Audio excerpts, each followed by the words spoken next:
Hello, and welcome to the Chanshan Centennial Library. My name is Lance, and I'm a librarian here at Southwestern Adventist University. This video is part of a series where I talk about the library, how it works, and what skills you need to do research well. In this video, I will tell you about a couple of handy little search tools that aren't common knowledge but can make your searches even better. The first of these tools is the wildcard. A wildcard search term can be created by adding an asterisk to a group of letters. For example, if you added an asterisk to the start of IST, the search engine would look for every word ending in IST. If you added the asterisk to the end of IST, the search engine would search for every word starting in IST.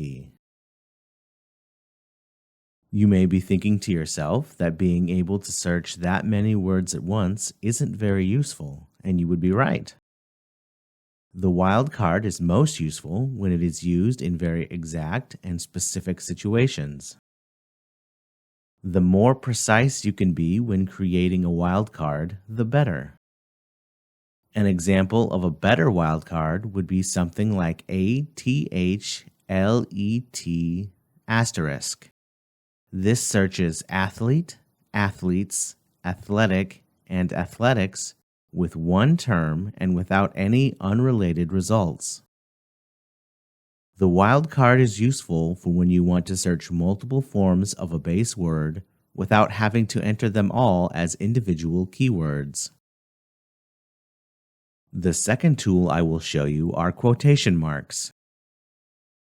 In addition to making your searches look super edgy and sarcastic, putting quotation marks around your search term will tell the search engine to search for the exact phrasing of your search term. When you enter a search term, the search engine will search for all of the words, some of the other related forms of the word, and if you have multiple words, it will search for them in all orders. For instance, if we search for the term dancing dogs, the search engine will return results for dancing dogs, dances with dogs, dog dances, as well as results that only have dance or dog. If you put dancing dogs inside of quotation marks, the search engine will only return results that contain the term exactly as you typed it in. This is useful for when you have a very precise idea of what you're hoping to find, or if you're trying to find a specific source but you only remember a portion of the title. Well, that's it for this video, guys. Thanks for listening, and don't forget that we have a bunch of other videos that can help you out. If you have any questions or need more help or information, don't hesitate to reach out to the library at the contact information on the screen.